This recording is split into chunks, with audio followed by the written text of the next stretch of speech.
You didn't have to quit talking, though. Sure we did. Yeah, I'm afraid to put that on TV.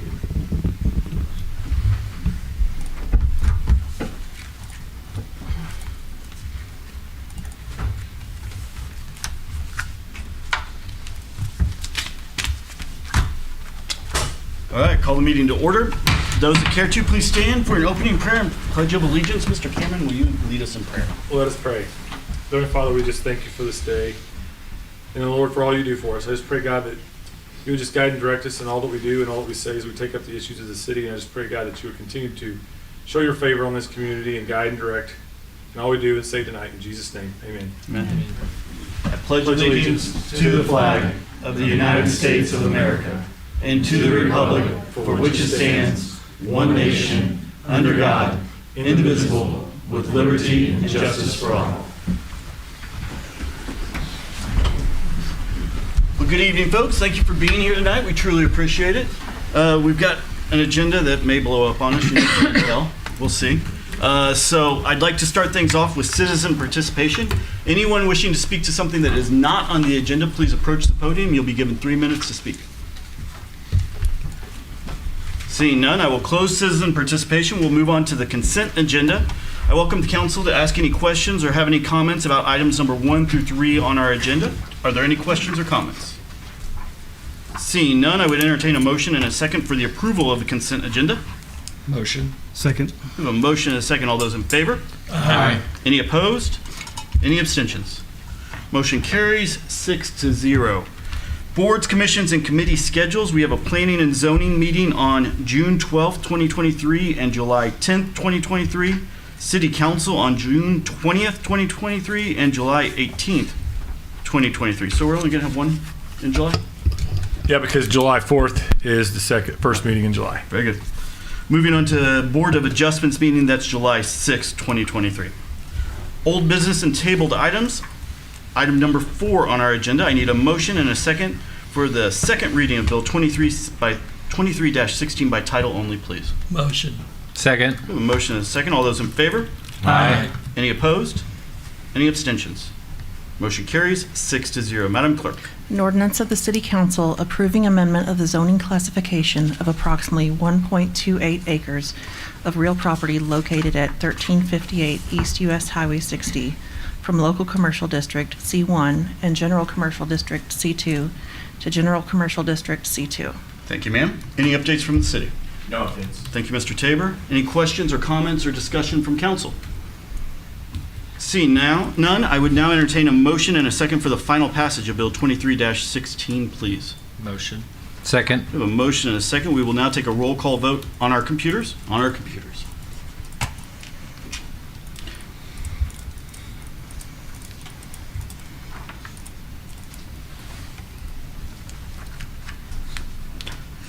Ordinance carries 6-0. Moving on to new business, I would entertain a motion and a second for the first reading of Bill 23-17 by title only, please. Motion. Second. We have a motion and a second. All those in favor? Aye. Any opposed? Any abstentions? Motion carries 6-0. Madam Clerk. An ordinance of the City Council approving execution of an amendment to the developer agreement with Republic 63 LLC for the continued development of the Hankins Farm Plan Development District. Thank you, ma'am. Mr. Brickner. Good evening. Garrett Brickner, Assistant Builds Administrator. So in the original draft of the developer's agreement, it identifies that the city should be reimbursed for sanitary sewer improvements. What that does not take into consideration is the fact that the majority of the sanitary sewer improvements being done at Hankins Farm were part of CIP 8, which is our capital improvement plan. So this is to clean up that language and to clarify that. At that time, and when we brought the bid for the contractor to do that work, we were also going to have them do the work for Hankins. There was some ancillary additional work that needed to be done for that project. So at that time, the bids came in favorable. We decided, okay, we'll just take on all of that and go from there. So That's all this does, is clean up that language in the developer's agreement so that that is the case as it was agreed to at the time. Furthermore, CIP 8 itself is potentially eligible for matching funds with ARPA dollars. So as we move forward with getting reimbursement from the state, this project can be eligible for that stuff. Excellent. Questions from council? Seeing none, please remember this is a first read, so if you have any questions, get with staff before the next meeting. Moving on to item number 6 on our agenda, I would entertain a motion and a second for the first reading of Bill 23-18 by title only, please. Motion. Second. All right, we've got a motion and a second. I said please, guys. Come on, that's supposed to help, right? Sorry, I was reading, sorry. All right. All those in favor? Aye. Any opposed? Any abstentions? Motion carries 6-0. Just hold on a second. Madam Clerk. An ordinance of the City Council approving the execution of an intergovernmental cooperation agreement with the Republic R3 School District to share the cost of professional emergency operations services provided by AARC Consultants LLC. Thank you, ma'am. What is the dress code on beards these days in the City of Republic? Extra. Extra? Yes. All right. I mean, if you think about it, No Shave November, you got to start early to actually have. I've got to start 3 years in advance for Yeah. shaves in Yeah. November. Yeah, so, yes. Sorry, Mr. Nelson. Thank you, Mr. Mayor. You'll recall, we started meeting with the school district back in the fall of last year, talking about emergency operations plans as it would apply to all kinds of disaster.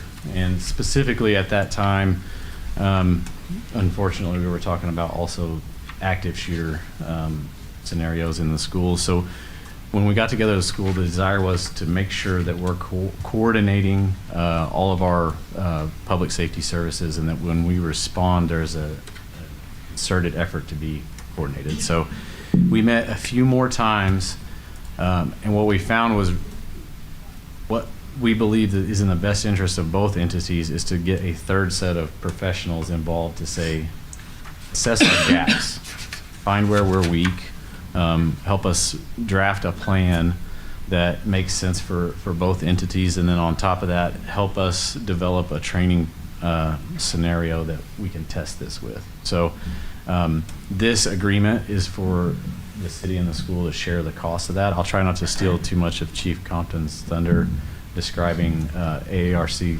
consultants and what they'll do, but this is a 50-50 cost share agreement for us to split the cost of those services. Questions from council? I have a couple of questions. How's the school been to work with on this? Awesome. I mean, I think when you're talking about a very serious subject like that, we all want to do the best we can and cover every base. And I'm not going to say that that's possible because scenarios are so unique. But to be the best prepared we can be, I just believe that having a third party involved, and that's no dig to the staff we have. It's just, you don't know what you don't know. And when you see the same thing over and over, and we do the same thing over and over, having someone else like, hey, have you thought about this, I think is worthwhile in this scenario. So an outside consultant, like sometimes we have to get for legal or something like that. Absolutely. Any other questions? Mr. Mayor, so on the agenda analysis, the cost of that, is that the shared cost or is that the city's portion of the shared cost? The total cost, I believe, is just over 100,000. So the city's portion of that is just over 50. Okay, perfect, thank you. Mr. Updike. This will be police, fire, and any other local agencies? Yeah, the coordination and the participation, I guess, in the agreement is between us and the school district. But in preparation of the emergency plan, it will coordinate with all of the agencies potentially that would respond to whatever type of disaster that is. So depending on the disaster, or, we're talking storms, train derailment, chemical, all those things, they'll tell us, okay, in this scenario, you're going to be working with the Greene County Sheriff's Department, Office of Emergency Management, potentially at a state agency for cleanup. So the plan assesses that, and it establishes a communication. I'm stealing from Chief Compton now. Oh, yeah, he's giving you the Yeah. eye, too. I just realized how far I'm going into it. But yes, Short answer is just yes, right? yes, correct. More to come on the getting the consultant on board. Well, luckily, Chief Compton's is a resolution, so we'll be able to deal with that directly tonight. But this is a first read, so we need to come back on this issue. So if you have other questions for the staff, please get with them before the next meeting. Yep. Excellent. Last note I would have is the school is also taking this to their board as well this week, so they're going through the same process. Excellent. Thank you, Mr. Nelson. Moving on to other business, specifically resolutions. This is item number 7 on our agenda, 23-R-33, a resolution of the City Council authorizing execution of memorandum of understanding with Republic R3 School District for the city's use of a district bus to accommodate parks and recreation summer events. I need a motion and a second to take up resolution 23-R-33, please. Motion. Second. We have a motion and a second. Good evening, ma'am. Good evening. Jennifer Mayfield, Assistant Parks and Recreation Director. So a couple months ago, we met with Jason Perkins with the Republic School District about a rental program or a lease option for us to use a district bus for our summer programming. A few years ago, we restructured our summer programming, and we only need a school bus around 15 to 20 days out of the year. We currently have a bus in our inventory, but it just makes sense for us if we have this option available that we can remove that bus. It just sits at our maintenance barn for 350 days out of the year and sits there. So the terms of this agreement, it would be a $50 per day flat fee, and that would include routine maintenance, and then a 50-cent per mile fuel cost. The bus will be kept at the district transportation facility. We will hire the driver, but the driver must also be an employee of the Republic School District as a driver. So they are familiar with how to operate the buses. They can go pick it up in the morning and return it at the end of the day. The costs, we did include a not to exceed amount in this agreement of $2,000. We believe it'll be much less than that. We just wanted to have a little bit of a buffer there in case anything came up. And then the school district will take care of tracking all of that, and they will invoice us at the end of the summer, and we will pay that bill back to them. So just wanted to express our gratitude to the school district for working with us on this. As Andrew said, they are amazing. They're a great partner, and for them to help us out with this is just awesome. So we do recommend approval, and I'm happy to answer any questions. Mr. Kirk. So we're going to sell the bus then, or are we going to do the existing? The bus that we have now does belong to the district, so they loaned it to us several years ago. So as long as this is approved tonight, and then they are taking it to the school board next week, so as long as it's approved, we will contact them and return it to them or whatever they Take your what they bus want to do. Yeah, yeah. Dwayne has said he can use it, so but that would be up to the district. So Paint it red? No, cut it up or something. that's the new chief vehicle right there. Put some lights, and that's your car, Dwayne. Let's take home.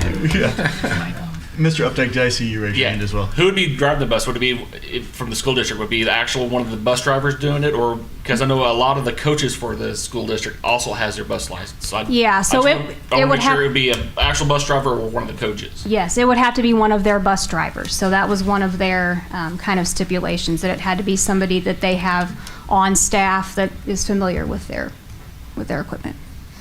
I think excluding liability, which it sounds like we'd save money on, is this just going to save us money generally?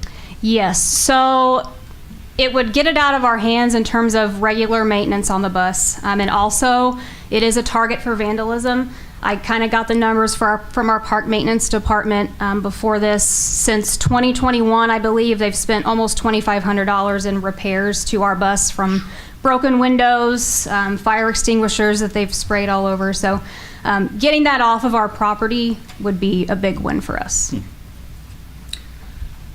Did that answer your question, sir? Yep. Perfect. Mr. Self. So we have a bus that we get from the school, and I see here in number 4 about insurance. And when it comes to personal insurance, a lot of times it's based on the owner, not the driver. So liability follows the owner of the vehicle, not the driver. In this case, when it becomes commercial insurance, you have to specify the vehicle, but there's going to be a certain thing that, or a certain type of coverage where it says described autos or any autos. So I would just ask that we, and I know that we will, that we double and triple check that it is a specific list, that this is different than the other vehicles that the city owns. So, because when we're dealing with kids, obviously liability Yes. is a big concern. So, yep. Thank you, Mr. Self. Anything else? All right, seeing nothing else, and as this is a resolution, we can take it immediately for a vote, which is what I will call. All those in favor of Resolution 23-R-33, please vote aye. Aye. Any opposed? Any abstentions? Resolution passes 6-0. Moving on to item number 8 on our agenda, this is 23-R-34, a resolution of the City Council authorizing execution of an agreement with, do you say AARC? Yes, sir. AARC Consultants LLC for professional services to assess the city's emergency preparedness and assist with implementation of a comprehensive emergency operations plan. Good evening, Dwayne Compton, Fire Chief of the city. Hold on one second. Sorry, I paused and looked at you, so this is my fault. I need a motion and a second to take up resolution 23-R-34. Motion. Second. Just lost All the right. school bus. Yeah. We have a motion and a second. Now, Chief. We want to cut the school bus up for auto extrication training, so. For what? I don't want to drive Never it. mind. No, it's going to be your vehicle. So, okay, this project started in the fourth quarter of last year, and we started looking for consultants to come in and assess the city, where we were at with emergency planning, and where we needed to be at 25, 30, 35, 40,000 population. What triggers different responses and what different equipment, and how should we act and react? We had 3 consulting firms. One of them, or actually 2 consulting firms, in Greene County Office of Emergency Management. AARC was the only firm to actually come into Republic to meet with us directly and toured the town. And that meant a lot to the review team that was on here, because they actually took a vested interest in seeing what we had. When we talk about disaster preparedness or emergency preparedness, this town has a lot of unique characters to it. One of them is the rail line, and the entire city is developed around the rail line because the rail was here first, and that's why the town developed. In addition, there's several million gallons of motor fuel setting up here at the fuel depot, roughly 13 million gallons. There's 2 high-pressure pipelines that go through town, and then a number of highways. And so when we're talking about something that could be, you know, a mass casualty event, we have several things that can trigger that, and we need to know where we need to be response-wise and then disaster recovery-wise. And when I talk about disaster recovery, I think back to the ice storm. We had the emergency response on the front end of the deal, and then we had several months of disaster recovery after that, of cleaning up the debris and the sticks and power being restored and stuff like that. So we reviewed all of these. We felt this company best fit our needs. In the back of this, there is a time schedule where they'll hit their benchmarks. That's when they'll come into town, do the assessments. Our part of this is $51,900. That was not budgeted. However, we knew we would have this expense going into this budget, so police and fire were going to split that 50-50. We purposely held funds back. This will require a budget adjustment at a later date and time, but we do have money for it. We just put it in a savings account for this coming year. Questions?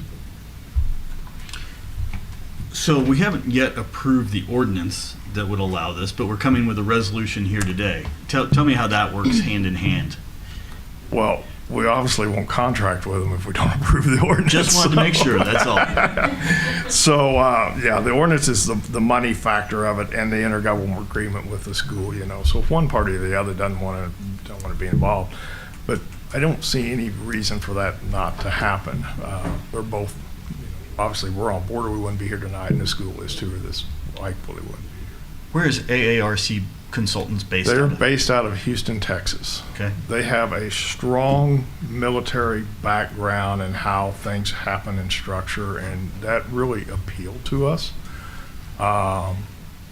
They also, not only do they work with a lot with the local government, they also work a lot with Fortune 500 companies in disaster recovery. So after the Joplin tornado, some of those big players like Home Depot and some of those other places resort, they work with them hand in hand to get them back up to speed in their disaster preparedness.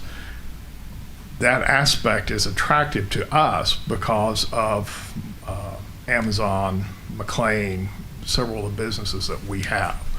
So we work with those businesses, but they kind of know the back end of their business, what we can expect from them. And if I'm talking to you about disaster relief, you start out with train derailment. I mean, I've heard it from you.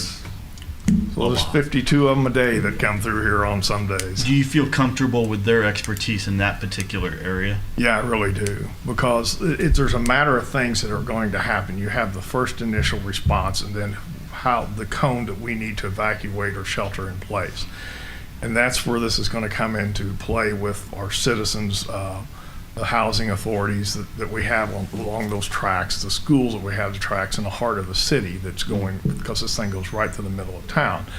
And then where we need to be and where we need to plan, there was and I apologize, I cannot remember the town, but where the train derailed, and they're still dealing with the cleanup of that because it contaminated the groundwater, got into the drinking water, and it's going on now for months. And that's where we need somebody that has more expertise than us to help guide us, saying you need to be prepared for this. This could happen. Very good. I'm sorry, I'm asking a bunch of questions. Any follow-up questions? Seeing none, and as this is a resolution, I will call it for a vote. All those in favor of 23-R-34, please vote aye. Aye. Any opposed? Any abstentions? Resolution carries 6-0. Moving on to item number 9 on our agenda. This is 23-R-35, a resolution of the City Council authorizing the negotiation and execution of an agreement with Questica at Can you just read this? No. For compatible data processing software to assist the finance department in budgeting and forecasting. I need a motion and a second to take up resolution 23-R-35, please. Motion. Second. A motion and a second. Good evening, sir. Good evening. Bob Ford, Finance Director. Good to see you again. I want to walk you through a couple of things with regards to budgeting and forecasting and the software that we're proposing that we adopt here tonight. First of all, historically, from a budgeting perspective, the city has used Excel to perform all its documentation. I will tell you, I'm a huge Excel advocate. It's not the greatest product for building budgets. So as a result, one of the first things I did when I arrived is start looking at alternatives with regards to third-party vendor software that exists on the market today that would in fact give us the ability to create an environment where the budgeting process becomes a lot more user-friendly. So first of all, we're looking for something that's easy to use for non-financial users, to recognize that we have a lot of departments that will use our budgeting and forecasting software to be able to update, create new sensitivities and scenarios with regards to the annual forecast. We've got a lot of folks that are just not Excel experts, and as a result, we're looking for a very user-friendly software. Two, we're looking for a complete suite of products, operating capital, personnel, a digital budget book, which allows us to put a digital footprint, if you will, on our website that allows any updates that happen in the operating or capital or personnel budgets flows directly into this digital budget book. And it's a great way to communicate not only with you folks, but also any of our citizens or any of the folks that are looking at Republicas in terms of understanding what it is and how the city is operated, as well as transparency within that context. We obviously want something that will provide a timely forecast and something that we can kind of do on the fly. So if we were doing a budget presentation here and you were to ask, Mr. Mayor, well, what if the COLA were 3.5% versus 2.5%? We can run that scenario and that sensitivity right here. We're also looking for something that provides a very user-specific dashboard. And so Mr. Cameron may have a specific desire to see certain kinds of revenues or expenses. whereas Mr. Mayor may want to see something else. We can build those dashboards in these products to be able to accommodate what it is that you want to look at and to view on a daily basis. But specifically, and these next 2 points are very important, the vendor needs to understand the public sector very well. There are a lot of very good budgeting and forecasting tools on the market today, but they don't understand the public sector space. They are great in what they do, and I've talked to a number of those folks, but they just don't understand the government side of forecasting. But even more important than that, it needs to integrate an auto update with our existing Tyler system. Remember, Tyler is the system that we use to not only do all of our financials, but it also controls all of our HR program. All of our UV billing is done through Tyler. So Tyler is integral to how we run the city from a back office perspective. They have a budget process. It's very complicated, convoluted, not very user-friendly, which is why we're looking to the outside with regards to find an alternative. But once again, that alternative has got to integrate directly into Tyler, as well as at the end of the day, once we identify a budget, we need to be able to upload that information into Tyler. There needs to be a bridge built from the Tyler into the software and then back to Tyler. And then lastly, we were looking for vendors that participate in government purchase contract arrangements, which we've identified 3 players, and we've specifically, we're recommending that Questica of the 3 is the third-party vendor that we go with. Now, let me stop here and say one thing. One, I'm not going to walk you through all the Questica information, but I thought it was important to see the operating budget, how it works, the capital budget, the digital budget book, as well as the other components that are all part of Questica. But let me make one comment. We could have thrown a dart at a dartboard of these 3 vendors, and we would have been fine. They all were very, very qualified third-party vendors. Questica was our top selection as compared to the other 2, OpenGov and ClearGov.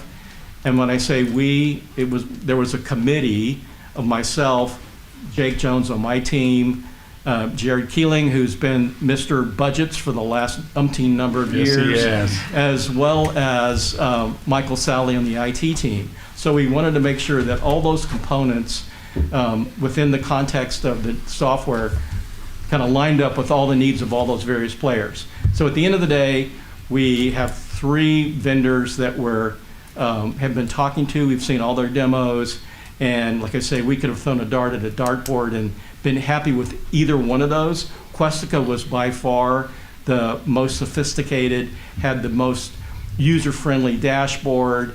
The integration with Tyler was great. But to be very clear, this is a situation where we did not do a formal RFQ.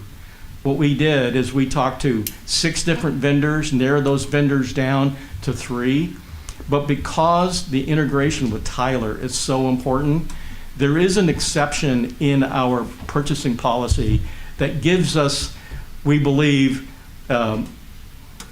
basically a unique situation that gives us an exemption from the formal bidding process that allows us, because of the integration with Tyler, and that's so important, allows us to go and find 3 very solid players, and then out of those players identify which one we suggest that we go forward with from a budgeting perspective. These 3 players on the board, Questica, ClearGov, and OpenGov, have hundreds, literally hundreds of municipality clients. And within that context, because they're in the public sector, and because Tyler is a public sector support organization, they have hundreds of Tyler clients. And so those 2 things by themselves, that public sector focus and interface, as well as the Tyler integration and the Tyler experience, and it is what I think drives us to say this exception makes a ton of sense for us to achieve our objective, to be able to find a budgeting tool that will be in place and operable by this budget cycle, which is, we're going to start September 15th. We need anywhere from 2.5 to 3 months to be up and operating. And so our recommendation from the committee is that the council approve moving forward and finalizing the contract with Questica. You'll notice that some of the pricing I gave you earlier last week, we've continued to talk with Questa. They've come back and they've sharpened their pencil even more. And our recommendation is to do the 3-year deal with Questica. And that's our recommendation. Thank you, Mr. Ford. Questions from council? Go ahead. No, go ahead. No. So looking at this, just so I'm clear, it's landing in the middle, correct? If you're suggesting the 3-year updated versus ClearGov and OpenGov, That is correct. it's the middle. Okay, all right. So it sounds like there'll be some time implementation, time and effort up front. So at the 3-year mark, do we renegotiate? Do we have a contract that extends if we want to go beyond that? Well, our objective would be to find somebody that we stay with forever. I mean, changing software vendors is not something that we really want to do, but we also wanted to give ourselves some flexibility that in the event that this wasn't a great marriage, we had a way in the shortest amount of time to go a different direction. So really the answer to that question is, one, we thought 3-year was enough time to really get a solid flavor for this vendor and their product and how it operates. But would also not be so long into the future that if it were not a great product for us, that we would have another alternative. At that point in time, we would build into the contract a renewable clause that would allow us just to renew. That would be my goal, is hopefully we've identified the correct vendor and they have great customer service. And if all of those things work in that direction, our goal would be to stay with Questica and renew our contract with them in 3 years.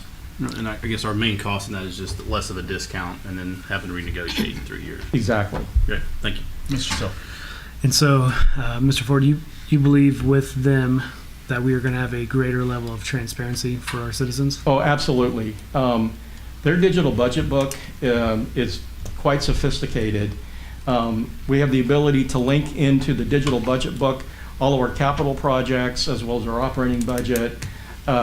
And within that the capital module in the digital budget book, we're able to link in that GIS information you saw 2 weeks ago with regards to where our plant is and what's been upgraded. And so it gives the reader of that information not only an understanding both from a numbers perspective, but also a map. It ties the map and the numbers and everything together within that digital budget environment.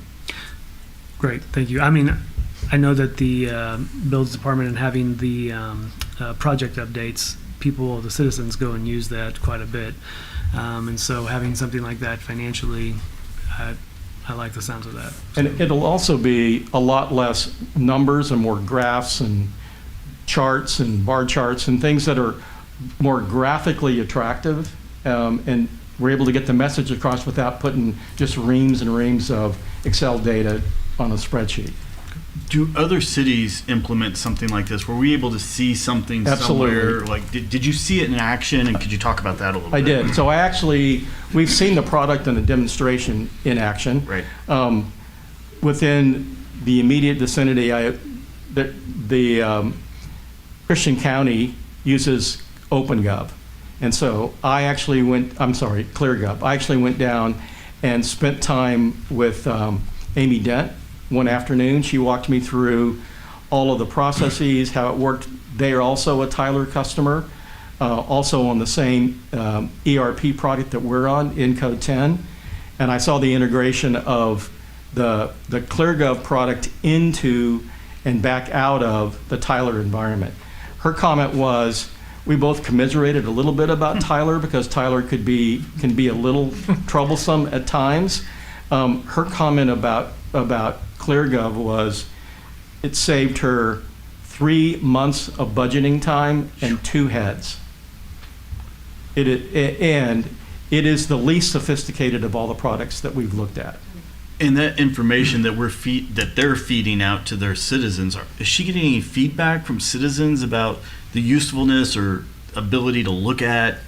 Is she getting feedback, and if so, what is it? It's very, very positive. So the feedback they're getting is the feedback from on their digital budget book, and the ability to put more graphs and charts and information in just a more user-friendly format, and then give the reader the ability to drill down. Specifically, if they were to say, gee, I wonder what percentage of the police department budget does compensation represent? Somebody can drill down into the data and get to that level of information.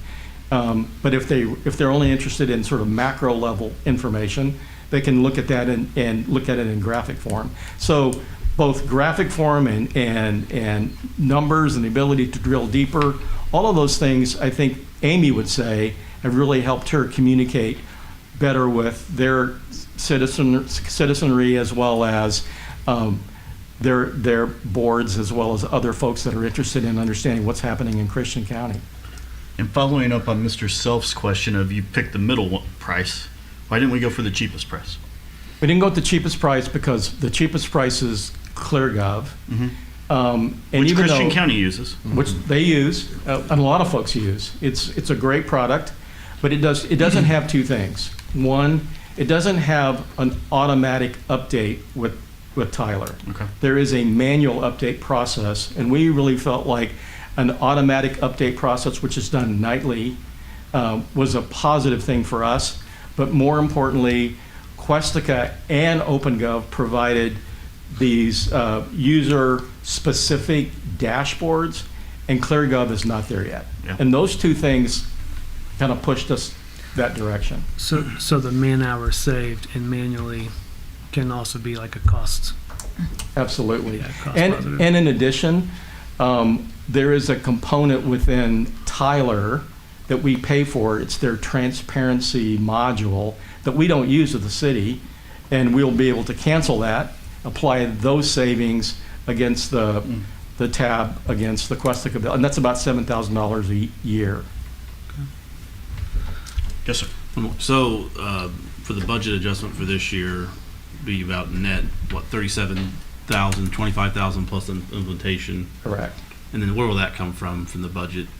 It's an unbudgeted item. However, we have cost savings, as we talked about a couple of weeks ago, cost savings in other areas, primarily from personnel, jobs that are not currently staffed, as well as the incremental revenue coming from interest income, the difference between 70 basis points and 275 in terms of what we budgeted for our cash pool for this year.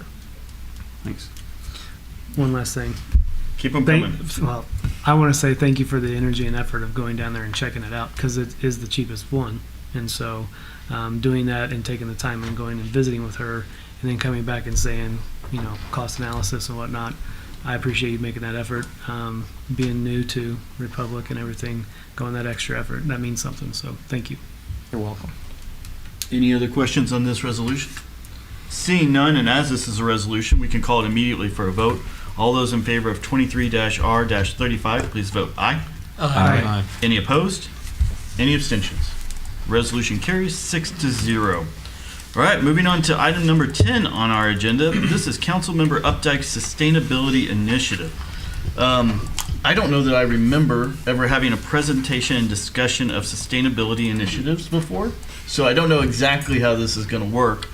Oh, but Mr. Cameron has an idea. Yeah, so I can explain this. Because this is a kind of a first for this body, this council, is that how council members bring initiatives before the community or before this elected body, how this has to work. And so tonight's a great exercise for the community and for the council to see technically how these things should be done according to our charter and Robert's rules. So basically, in the situation, Councilmember Updike presented this to the city staff.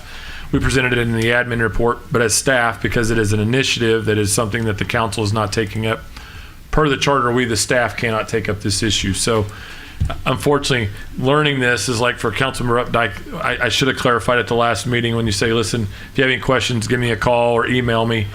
Per sunshine law request, you can't have discussions via email regarding the subject. So this is the arena by which you answer questions about what he drafted. So we as a staff cannot prepare a resolution for this elected body to consider because, again, this would be an objective that's not a task that's been assigned to us per the charter by the mayor and the council. What that would require is a resolution, or tonight have a discussion and a council would say, technically, I'd like a motion or a second to send this back and have the staff prepare a resolution to take up a sustainability initiative, or if somebody wanted to do whatever, Mike's Bikes, and we want to do, or scooters businesses. You know, people will ask us like, when are we going to do something about scooters in town? Are we going to pick up this initiative? If those are goals and objectives of this elected body, that's a group that you take. The staff can't discuss taking up an initiative that was never something that the council's not asked us to do. So per the charter, one council member cannot contact staff, and that's not what Councilmember Updike was trying to do. He just went to a meeting and saw something and he has a passion about it. He wrote about it, but as a staff, and I think if you recall back in January or February, for those that weren't there, the question was getting staff to take up council issues. Like, are we paying attention to what the council is saying? So not to be disrespectful, we can't unless this body decides that. So if it goes to Bob or to Karen or to myself, I can say it's a great idea, but I can't act upon it because this body has not taken up action on it, so, or directed us to do so. If we get a phone call saying, hey, I noticed there's a pothole or street sign missing, that's not a new initiative for the city. That's a whole new direction. So what you do in these situations is, Councilmember Updike, we place it on the agenda for discussion, for additional discussion. If the council wishes to take it further and ask the staff to prepare a resolution, then we, as a staff, have the responsibility to prepare that resolution and bring it back at the next council, where it can be voted up or down for how we would to proceed. So tonight, for us to move forward with the resolution, it would require an additional discussion, someone to make a motion in a second to place it, to ask the staff to prepare a resolution. And that is a very quick class on how you get an agenda or an initiative done, because technically even the mayor can't call up and say, I want an initiative on sustainability, or I want to go to once a week I want one garbage collection company in town. Staff cannot begin to review that until this body says that that's what we're supposed to do. So I hope that helps explain it, why it's on the agenda and why it's on there for discussion, because that's the appropriate action for him to request for that discussion and for you all to discuss. So with that, Mr. Mayor, I'll leave it for you all to discuss. So, if I followed all that correctly, what I'm going to do is I'm going to open it up for you to make a statement and talk about your sustainability project. We'll then open it up for questions and discussion. And if somebody wants to make a motion and a second to move forward with this, they will. And if not, I don't know what happens then. It dies. No, or we continue to discuss it. Yeah. So let's talk about it. So what's your idea? It basically is just to make the city better in future generations. It's not necessarily, putting up solar panels, going green and everybody drive electric vehicles. It's more than, it's different projects the city can do. Like the pop-up events in the initiative that, to go out to people, reach to people, and get out there and, say, hey, we're here. If you got questions, let's, ask them now, or, contact us by email or something like that. And it's just various projects, the senior center just did they had urban farming where they were doing farming where they were going vertical farming. That is one of the things I brought up in there. It's just different ways, for gardening and for just economically, social, human pillar that, we all can get together and, concentrate on. Excellent. So hearing that, do we have any discussion from council? Any questions for Mr. Updike from council? Mr. Mayor, Mr. Franklin? I was just kind of curious that, as looking down through here, I noticed several different projects, and so I was just kind of curious as to the source of funding. Source of funding right now, it would not be critical right now, or something to be thought of right now. It's to getting the initiative, getting people involved first, then, forming a small committee of like 5 citizens and a liaison to the council to get together to see what the projects they would want to see worked on first. To see, what the people want to see done first before what we want to see done. So fiscally, there'd be nothing immediate or if at all, to see what the people want to see done first in the project. So I mean, it's all fluid. It all could change day and night. So there's nothing fiscally involved right now. I'm not sure what that was. So like if there was a resolution that was drafted, what would your resolution look like? Right now it would be to form a committee to have the citizens to see what they want the city to do, considering green living structure, like EV car chargers, just different projects that that falls under the sustainability. Sorry. Go ahead. I was just trying to gauge the level of interest. Several times in here, like the Kiwanis, Chamber of Commerce, different organizations were mentioned. What's the level of interest, if you could gauge it, from those organizations? I have not talked to them yet. I wanted to come to the council first to see their interest before moving on to them, because if the council would approve it, I'd go talk to Macy Mitchell at the Chamber of Commerce. I'll talk to the Kiwanis, face to face, and have sit down meetings with them to get their interest and rally support for it also. And I can see, I really appreciate the work that you put into this. I can definitely tell that you put a lot of time into this. One of the conflicts that I'm having personally is with, the purpose of government and, government's lane, keeping within its lane. Mm-hmm. I've always struggled with a lot of these sustainability initiatives just as being a function of government and a proper function of government. Looking through this, I would feel a lot more comfortable if, like some of these organizations were the ones coming to the city or coming to you requesting this type of information versus as a city council member or whatnot, kind of suggesting that and guiding that to that. I would feel a lot better if you had, more examples of the Kiwanis and projects that they're interested in, or, any of the different organizations that you lifted in here and just their level of interest within this in the non-government sector versus the government. Prior to any consideration of anything, and not to throw my bias in that, and that function of government. It's always something I've struggled with.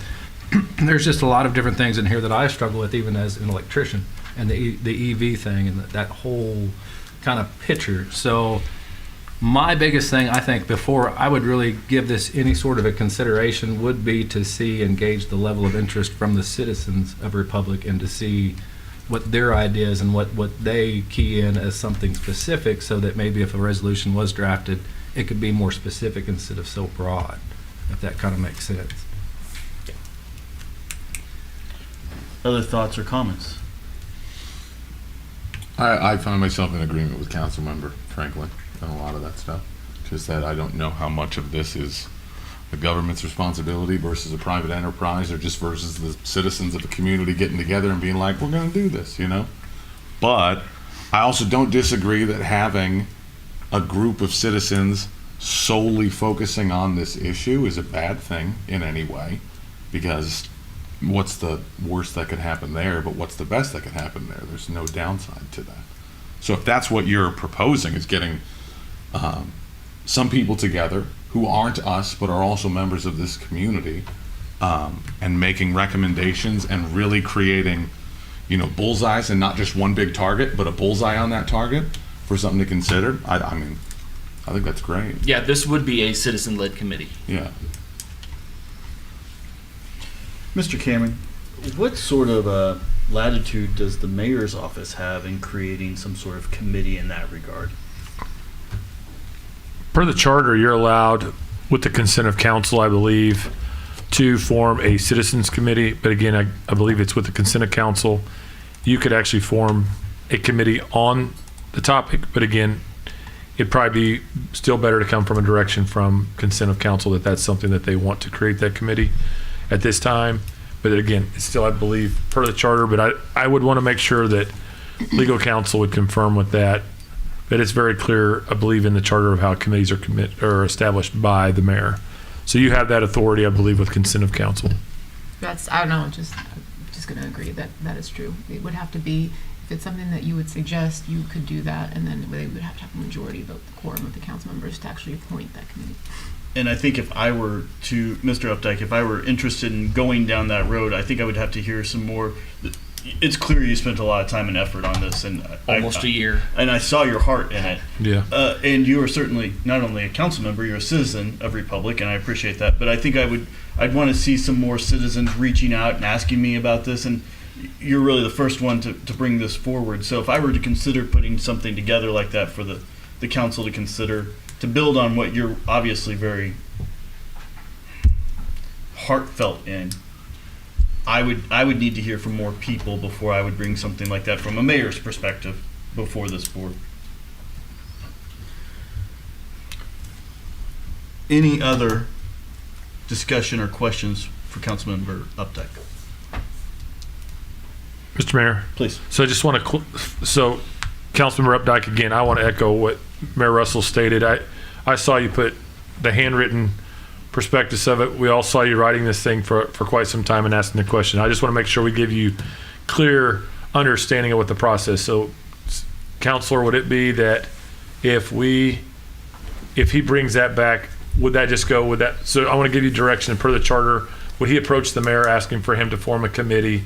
Then the mayor would place it again on the agenda. I'm trying to make sure that we're going through the proper procedure. That would be another discussion item. The mayor, we could put on the agenda again for further discussion. Then the question would be at that time, if it was on the agenda, that there would be there could be a motion and a second for the mayor to form. Would that be legitimate, or would there have to be an agenda stating that the mayor would just bring that forward at a later date? I'm just trying to make sure we get the rule of order right. So procedurally speaking, for an actual agenda, yeah, we would want to post it on the agenda to meet the notice requirements. The mayor could the mayor could essentially put it on the agenda. Or staff For put it on the discussion, agenda. for discussion. For Okay. discussion, correct. And then if and when we're prepared for the mayoral appointments of the actual committee, then we would have a vote on that as well. And that is also would require a majority vote of the council. And that would be for the actual appointed members of that board, whichever committee he's creating. So just to be clear, what it would just, because I want to help you, because I want to make sure that, because everyone's learning, this is a little bit different procedures than you've seen before. So I just want to make sure that we help you achieve that, because I know you're trying your hardest, and I want to make sure that we don't get into some sort of like emailing everybody. What I want to make sure of is that how that would work is the information that you've received tonight about going back and asking for additional information. Once you're ready to have that additional discussion and have that additional information for consideration, you could ask the mayor to place that on the agenda like we did tonight for discussion. It could go back on there. Then we would place it on a second agenda for a formal appointment of a committee. Because at that stage, the mayor would have to put out requests for people to serve on the committee. So you wouldn't be able to just, there's a process for finding committee members that's basically just like appointing a P&Z member. So just to clarify, there would still be 2 more discussions in this chamber. But because of those appointments, it's probably easier to go to Kiwanis or Chamber to drive that. I can't speculate. Sometimes it's hard just to find people to serve in a lot of different capacities. But since those, as Councilmember Franklin alluded to in his comments, seeing that those private organizations might be where more of that, those initiatives are found, it's probably a better pool that you could at least talk to of getting involved or asking where they would want to become involved. It's good places to start. Mr. Updike, do you feel like you've had everything said that you need said? Yeah, a lot of good feedback. I'll take it back and not rewrite it, but kind of change gears and go a different direction to see what we can do. Excellent. Thank you for your hard work. All right, that resolves item number 10 on our agenda. We will move on to reports from staff. Mr. Cameron. Thank you, Mr. Mayor. Mr. Ford, I thought you did a great job. I think we've been talking about this, having a dashboard on the financial position since I arrived for sure. We cannot do that through Excel. We tried that. And for those that don't know, Tyler's not an employee of the city. So I keep hearing the name Tyler. He's not an employee. It's a software that we changed out in 2018. And so it did have a transparency portal that did not update every night. So basically, it used to have all the information when it came to employees' wages and things. There was a full transparency portal. It just didn't get updated. So when you're talking about doing those updates every night, but what I love about this software and what it can do, and I appreciate that Bob being new coming into it, and that's what I appreciate about this council, is just because it's not budgeted doesn't mean we got to wait till January for you to come in and implement new ideas. And I love the fact that you push those ideas to us. I agree with Councilmember Self to go off and check into Christian County. That's something I didn't even know you did, which I love, is to go out there and vet all the software, but I appreciate where you're taking us and all the things that you're trying to do, especially for those of us that want to know timely information. So that whole idea of updating the budget instead of waiting every night, you can see in the dashboard if revenue comes in and expenses go out, you get a good idea of where your cash position stands. I love the fact that if we're sitting here one night, we're deciding what is a 3% adjustment going to do here, what's a 1.5%. You get real-time answers to your questions. And so I just appreciate the work that's done there. To Jennifer and Jared, to all of you that worked with the school district, Andrew, everyone, Chief, Major, not Lieutenant. Major. I wanted to say, never mind. And Mr. Mayor, I want to commend you for this as well, because as a parent, you're very passionate about this. I mean, really. It's the only meeting he's called me afterwards and told me to calm down about. You didn't have to tell everybody that part. It's the truth.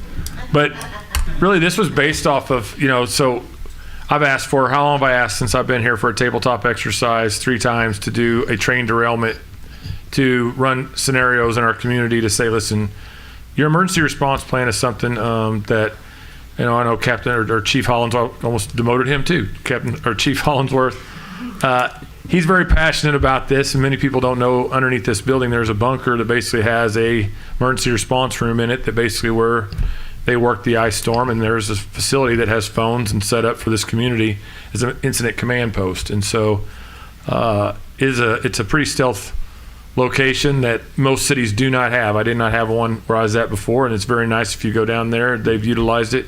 But this emergency response plan, or EOC, that we have in this community is pretty top notch.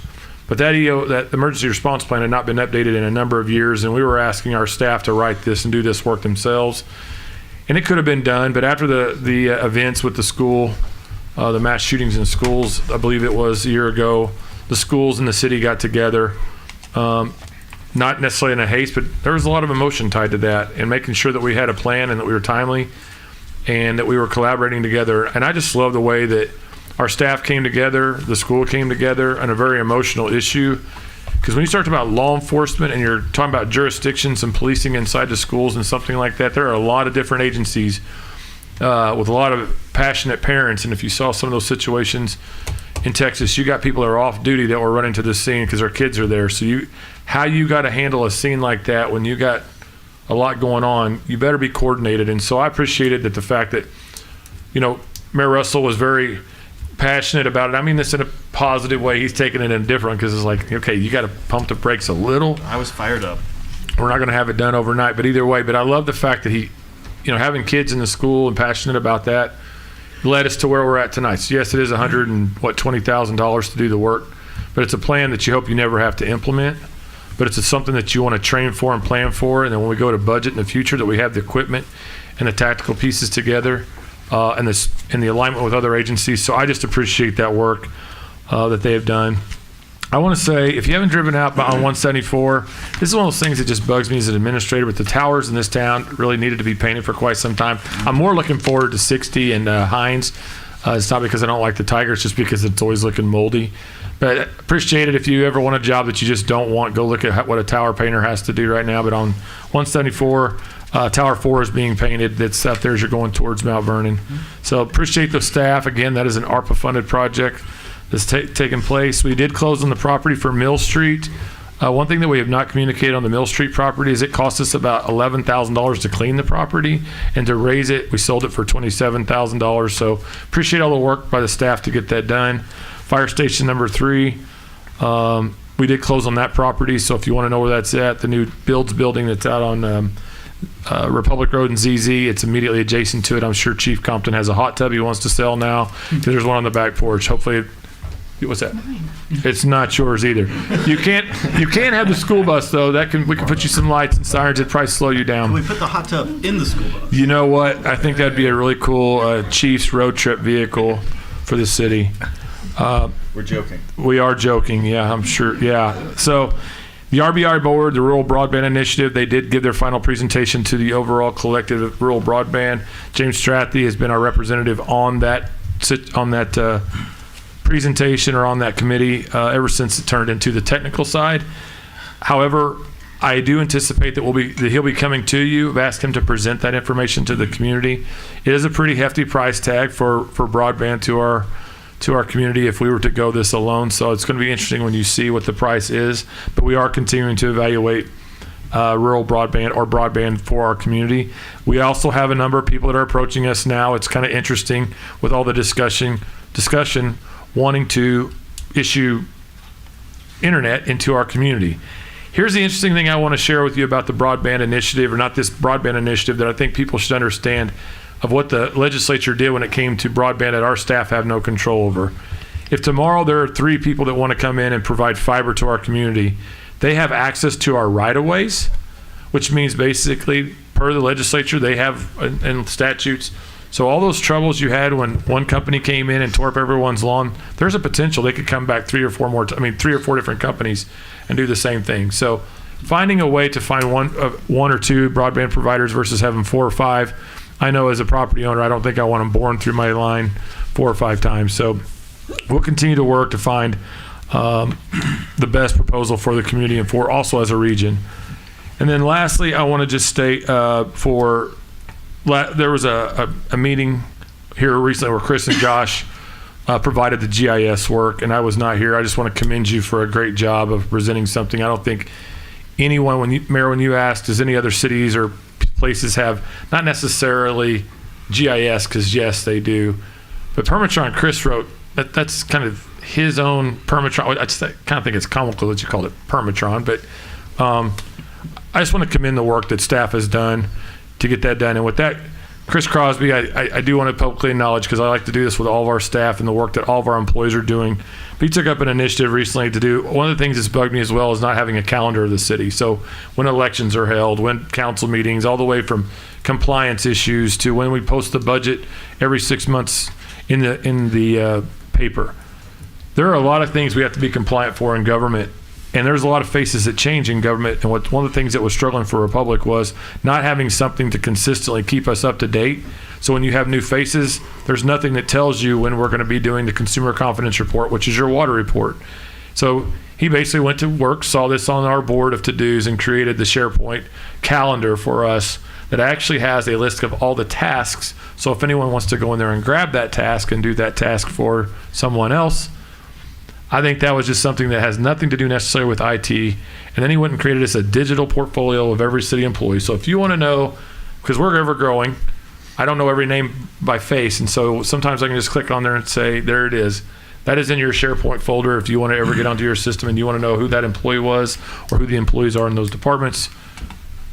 Chris, I think that is a fantastic resource. But what I say all that for is I love how staff finds way to utilize technology, not to increase our costs, not to increase our capacities, to make us faster, better, and stronger so that we can serve better. And so with that is all I have. 7:02. Thank you, sir. Reports from council?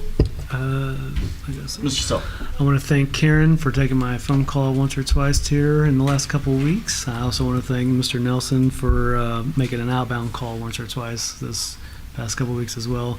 And Mr. Brickner, thank you for your reply on the email. I greatly appreciate it. I'll deliver that news as well. So thank you. Thank you, Mr. Self. Go ahead. Thank you, Mr. Mayor. First of all, thank you, Mr. Updike, for presenting this sustainability study to us this evening. Really looking forward to see what you come up with in the future.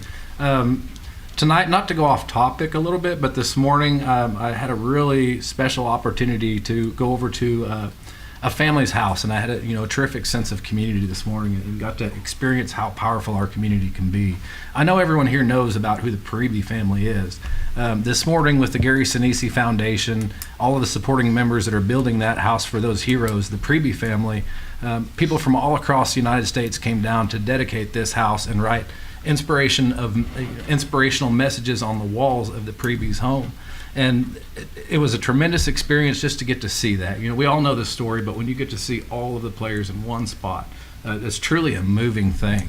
And, I got to thinking about it, and not necessarily in my ward, the Paribi family was here in Republic, and we're all coming there to write words of inspiration on the walls. And, what an inspiration the Paribi family has been to Republic. Just the true example of what they have given to us through rising, the challenges that they have to face. And, truly Republic is a pretty strong community. But it really took me back a little bit. It's things I get to experience, but you don't always get that full effect where you get to see every single player, every single thing that has come to that point.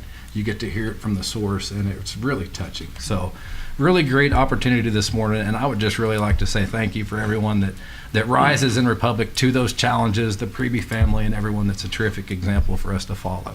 But thank you. Thank you. Just wanted to thank Mr. Ford for taking the time on the new finance. I know we really worked on transparency. If you haven't gone to the website in a while, the great tracker on there, everything from all the projects, the Parks Department, to the road closure. So I know we've continued to work on transparency and talk about what we're doing, and I just really appreciate the effort. And like I said, if you haven't gone to the website in a while, there's a lot of new information out there. All right, Mr. Cameron forgot something. Sorry. And it was the first one on my notes. So this on Thursday, June 15th, from 5:30 to 7:30 at Owen Park is Engaged Neighbor Pop-Up. This is part of the partnership with David Burton and the neighboring program. So this is partner with your neighborhood week. Is that correct? No, it's a different part of the initiative, but it's one of the first things that we've done because of the neighboring week proposal. Okay, so either way, in that capacity, I didn't even get close, did I? I was a bad pitch in the dirt. I tried hard. I should have prepared better for that comment. But there are going to be people from the city at these events. The whole idea of this with the partnership and the sun in my face is to get the city staff connected with the community more in these neighborhood projects. And so this will be the first one where we'll actually have staff partnering in these neighborhood projects. So bring a lawn chair and stay to build connections with those living around you. And with that, I'm done. Excellent. Anybody else from council? All right. So I'm going to put some people on the spot. Jared, I told you before the meeting, it is absolutely amazing what's going on over there at the city pool. You're running a really tight ship. I think we could open it up by the end of summer this year. So, let's just pour a little concrete and let it go. Yeah. So I want to say I drive by it every single day, and I'm really proud of you and your staff. It's going up very quickly. Everything going smoothly? Fantastic. Our general contractor, Branco's doing a great job. Consultants continue to do a good job. We're so proud of it. They're doing with urgency too, so it's great. All right. Garrett, you're next on the spot. How's the roundabout going? It's going very well. Yeah? Are we on track? Are we looking like we're getting We open? got in there, first day, started, I think, the other road completely torn up by the end of the first day. So Well, tearing stuff up is easy. It's putting it back down. I understand that. All right. How are the neighbors doing? Are we addressing their needs? Are we talking to them and making sure we're doing everything we can? Yeah, I've only had a couple of calls come in, just simple stuff like, hey, we're having people turn around in my driveway, we adjusted our barricades, and that seemed to alleviate the problem. I do need to touch base with Ms. Means again, just to make sure everything's good. But PD got their speed trailer out there, we have a ton of slow signs on those detour routes, so far so good. Very good. And the last one I'm going to put on the spot is David. Before this meeting, we cut these up, I assume. We had a presentation about the elections coming up in April of 2024. So we're planning ahead. This is not as easy as it looks. So you've done a full presentation. Those of you watching, if you want to see it, you can go to YouTube. It's all been publicized to tell you what you can run for and how you can run for it. So David Cameron put that on. Kind of spur of the moment. Well, it's not spur of the moment. I mean, no. I had to move an appointment around to get down here by 5 o'clock. Sorry, I should have done it at 5:30. There you go. But it could have taken an hour. But it could have. It didn't. So you can go watch it. And if you're interested in running, way too many of these people run unopposed. And if you're interested in being a part of the community and serving on city council or as mayor, feel free to run. And with that,